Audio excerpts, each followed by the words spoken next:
pitch a game at some point in their life? All right. How many of you enjoyed that? Good. Oh, yes. Awesome. Because it seems to be something that is a little bit divisive, and oftentimes it somehow befalls game designers to do the pitching. At Nitro, that's become me partially because I'm not particularly good, but there's no one better. You know? Anyway, so I'm going to talk about a little bit of my learnings from the past year. Okay, so that's me, and I put this photo of me from GDC so that I look professional and, you know, like I look like I know what I'm doing. I call myself a professional game industry idea guy. Hey! And yes, I was happy to hear there's another here. I'm an art teacher turned games researcher, then turned narrative designer, then turned like generalist game designer / whatever, this person. And I've been working-ish with games since 2017 and full-time since 21. And I have 2 MAs from Aalto University. And now I'm a game and narrative designer at Nitro Games. And you can, like doing game jams and writing on the side. And that's a bit of my career history. This one doesn't mention, but I also had a burnout. That is the best company. There's something to do about it. Anyway. That's not the response I expected. Yeah, burnout! Anyway, as a former teacher, I'm going to give you homework. My first assignment for you will be anatomy. So when you're starting your pitching process, you want to know the anatomy of your pitch deck. And this is kind of the skeleton that I use. I have a slide with some cover art. That's where I put really cool concept art. No mid-journey shit. This needs to convince the client. Then I have a second slide, is usually an overview so that the client will know what the fuck I'm talking about, because if I go straight into my design talk, they will lose interest very soon because they don't know if this is a game for the Nintendo Switch or if this is a game for the Nokia Engage. Or anything in between. So you need to have that there to give them the like elevator pitch on one slide. Then I have about 3 to 9 slides on the game design side, then a little bit of market research.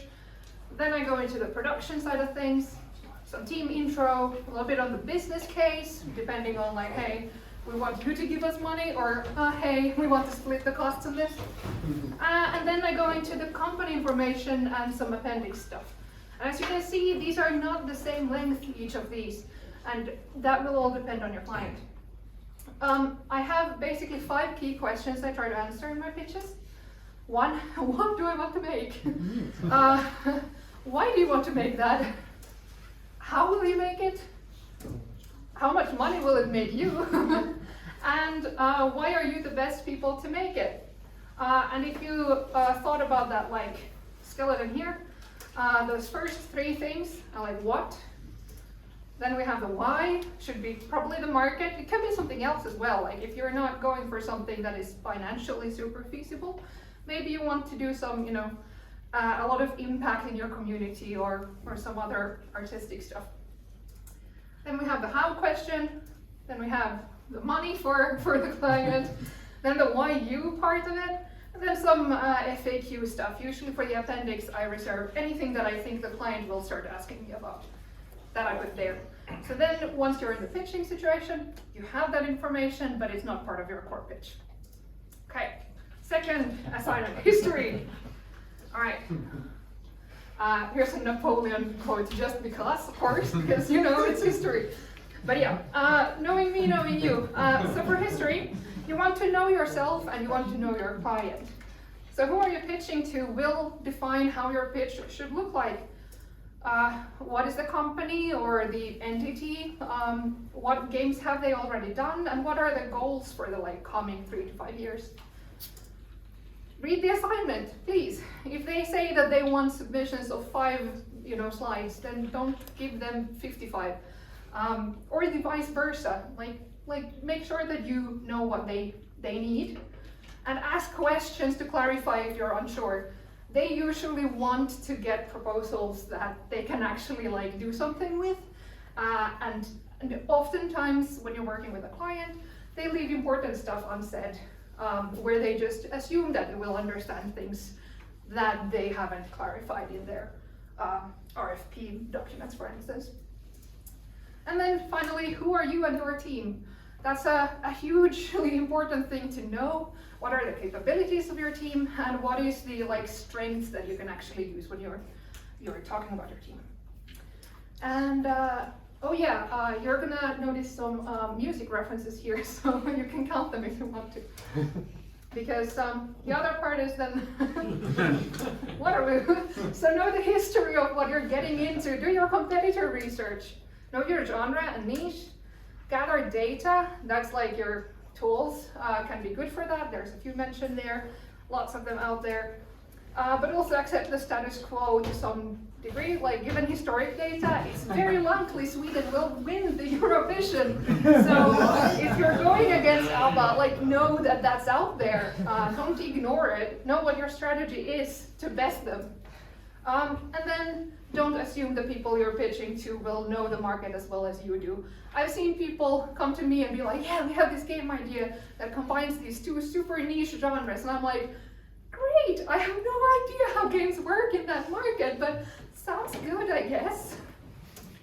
Anyway, and one cool way that ABBA does this in Waterloo, they actually tell you why Waterloo is an important thing, or how that refers to a heartbreak as well. They actually put that in the lyrics. Good job, ABBA. Okay, third assignment, math. Your core thing here. Your game should create more value than it takes to make to be an attractive case for investment. Sorry to say this. And value can be money, it can be other things. It can be creative values as well. But go beyond your napkin math and assumptions. Look at what are games selling for, how much money they make, and what do you intend to sell it for? How likely are you, as your group, to actually hit those targets? And then free to play, lots of stuff like what's the early key performance indicators here, and what are your target metrics? Again, do research. Example, you might go, hey, I want to make a Candy Crush clone because Candy Crush, massive downloads and massive revenue, and that looks like great revenue per download. But my rule of thumb is that you should be profitable at 70% of market leader LTV. Otherwise, you're going to run into problems because you have to do this kind of math as well. Anyway, I'm not going to go super into this, but know that this is your assignment if you're pitching a game. Okay, then we have the dreaded grading. Are you going to get a papukaja-merkki at 10 pistettä, or is your idea going to go pining for the fjords? This is my first year on the job, doing this as my thing. About 50 plus game ideas that then go into some amount of short proposals. This is kind of how I work. I come up with plenty of ideas, then I self-censor a bunch of them, and I make a short proposal that we send to the client or for internal review to find out if this is the right direction. That might get into a full pitch, and that one's submitted, and then if it's the best pitch, it might go into negotiations, and then from negotiations, you might sign a deal. And this is actual kind of numbers. And in addition to that, I do, of course, resourcing proposals. So about double this work in order to get 2 or 3 deals per year. That's the odds. And it's good to know that those are the odds. And if you're able to get to any stage of this, go beyond the kind of first step of this, you're already winning. So here are 5 reasons you'll fail. I don't understand your idea. Your reasoning doesn't make sense. Your scope isn't realistic. It won't make enough money. And the worst one, I find, you're not the right people for the job. Yes. Massive fails. Anyway, so here's the lessons. 1, let it go. Give up on those things when they don't work. 2nd, convince the most important stakeholder first. And that's you. You need to believe your idea first. You can't convince anyone otherwise. 3rd, trade up whenever you can. So when you're presenting your idea internally the first few times, if someone throws something better at you, take it. 4th, you've got to have faith. Your success rate doesn't depend on how good a designer you are. As you saw, there's all those other things there that are also affecting how well your pitch will be taken. Anyway, That's all for me. I guess I'm a 0. Yeah, nice job.